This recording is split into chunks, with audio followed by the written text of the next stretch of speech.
Honeydue is a personal finance app designed for couples to manage shared finances, track spending, and budget together. Here's how to use it effectively. Download and set up.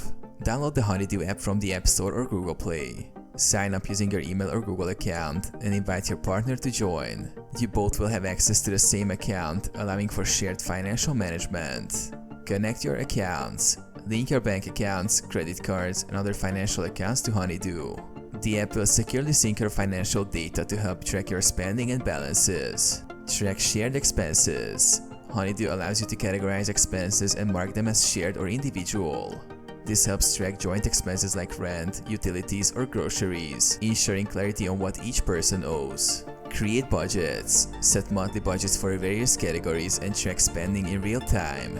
The app will notify you if you're close to reaching your budget limits. Set reminders. Honeydue lets you set reminders for bills, upcoming payments, or important financial events so both partners stay on top of deadlines. View financial health. Monitor your financial health with the app's dashboard, which provides a snapshot of your income, expenses, and savings goals.